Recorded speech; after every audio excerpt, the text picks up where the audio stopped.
আসসালামু আলাইকুম। প্রথমে বলে রাখি, গুগল ডক্স ওপেন করার জন্য আপনার প্রথমে ইন্টারনেট কানেকশন অবশ্যই থাকতে হবে। তাহলে লেটস গো, আমরা দেখি। গুগল ক্রোমে যাই। প্রথমে গুগল ক্রোম, ঠিক ডান পাশে গুগল অ্যাপস নামে একটা আইকন আছে, ঠিক এখানে ক্লিক করব। গুগল অ্যাপস, আচ্ছা ওপেন হলো। এখানে আছে একটা পেজ, গুগল ড্রাইভে ক্লিক করলাম।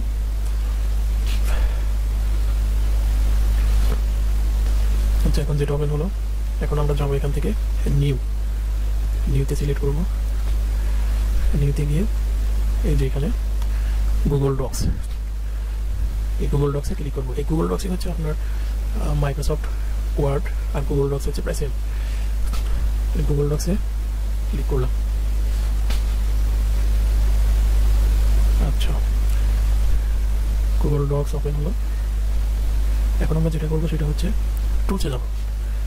এই যে দেখেন টুলসে গিয়ে আমরা যেটা বের করবো সেটা হচ্ছে কি ভয়েস টাইপিংয়ে ক্লিক করলাম। এখন আমরা ইংরেজি লেখা দিয়ে শুরু করি। দেখেন বাম পাশে এই যে মাইক্রোফোনের একটা আইকন আছে। আর মাইক্রোফোনের কথাটা হলো, আপনি যদি মোবাইল দিয়ে টাইপ করতে চান তাহলে আপনার এক্সট্রা মাইক্রোফোনের দরকার হবে না। আর যদি ল্যাপটপে টাইপ করতে চান তারপরে লাগবে না, মাইক্রোফোন এক্সট্রা লাগবে না। কিন্তু যখন পিসি কিংবা ডেস্কটপ দিয়ে টাইপ করবেন তখন কিন্তু আপনার একটা এক্সট্রা মাইক্রোফোন লাগবে। আচ্ছা, তাহলে ক্লিক টু স্পিক, তার মানে এখানে ক্লিক দিলেই স্পিক হয়ে যাবে। আর এখানে আমরা প্রথমে ইংলিশটা টাইপ করি, তাহলে আমাকে ইংলিশটা সিলেক্ট করতে হবে। এখানে ইংলিশ ইউকে আছে, আমেরিকানটা হোক যেটাই হোক আমরা সিলেক্ট করতে পারবো। এখানে ইংলিশ অস্ট্রেলিয়া, ঘানা, কেনিয়া, আমরা ইংলিশ ইউএসএটা দেখি কোথায় আছে। এখানে অনেক ল্যাঙ্গুয়েজ আছে, এখানে African, Azerbaijan, Australia, New Zealand, Philippines, চিনি, ইটালিয়ান, আমি যে কোনো ভাষা এখানে টাইপ করতে পারবেন। ওকে, তাহলে আমরা ইংলিশ ইউনাইটেড স্টেটস এটা সিলেক্ট করলাম। সিলেক্ট করে এখন আমরা মাইক্রোফোন এখানে ক্লিক করব। আই লাভ ইউ, তারপর WhatsApp, don't worry, I like you. Okay, আমরা ইংলিশটা দেখলেন। এখন আমরা বাংলাতে চাই, দেখি বাংলা আসে কিনা। আমাকে বাংলা সিলেক্ট করতে হবে। বাংলাদেশ সিলেক্ট করার পরে আমি এখন মাইক্রোফোনে চাপ দিব। আমার সোনার বাংলা, আমি তোমায় ভালোবাসি, চিরদিন তোমার আকাশ, তোমার বাতাস, আমার প্রাণে বাজায় বাসি, সোনার বাংলা। ওকে, বাংলা লেখা শেষ। এখন আমরা যেটা করবো সেটা হলো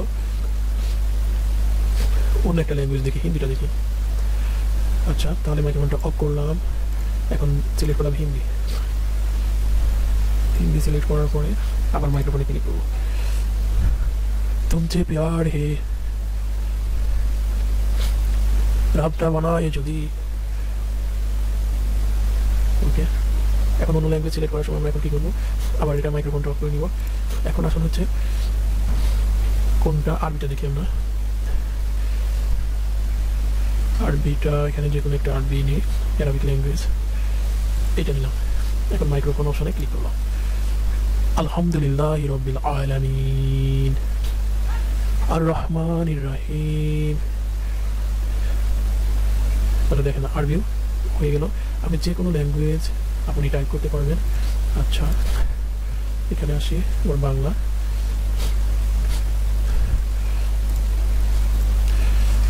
এটা আপনি যেটা করতে পারবেন, এখান থেকে আমি ফন্ট সাইজটা বড় করে দিই, তাহলে লেখাগুলো বড় আসবে। ফন্ট সাইজ বড়, তারপর নর্মাল টেক্সট, টাইটেল, হেডিং, অনেক কিছু আছে এখানে। পার্সেন্টেজ আছে, এখান থেকে আপনি প্রিন্টও করতে পারবেন, ডিরেক্টলি প্রিন্ট করতে পারবেন। আবার এখান থেকে কপি করে মাইক্রোসফট ওয়ার্ডে নিতে পারবেন। আচ্ছা, সবগুলো আমি দেখাচ্ছি। বড় করে দিলাম বোঝার সুবিধার্থে। আচ্ছা, মাইক্রোফোন অন করলাম। হ্যালো বন্ধুরা।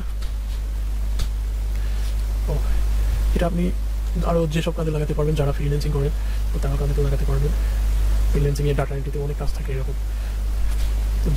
যেমন ডাটা এন্ট্রি করতে গেলে কিংবা আপনি একজন টিচার দেখা যাচ্ছে ক্লাস নিচ্ছেন, আবার নোট দেওয়ারও প্রয়োজন পড়ে, তখন আপনি কী করবেন, তখন গুগল ডক্সটা এইভাবে চালু করে রাখবেন। তারপর একটা মাইক্রোফোন, পকেট মাইক্রোফোন আছে যেগুলো, কিংবা ক্লিক মাইক্রোফোন আছে, ওগুলো একটু লাগাই নিলে দেখা যাবে আপনি যা বলছেন অটোমেটিক সেটা নোট হয়ে যাচ্ছে। তাহলে আপনার আর এক্সট্রা করে টাইপ করতে হবে না। তাহলে এটা আমরা মাইক্রোসফট ওয়ার্ড নিব কীভাবে, এখন সেটা দেখেন।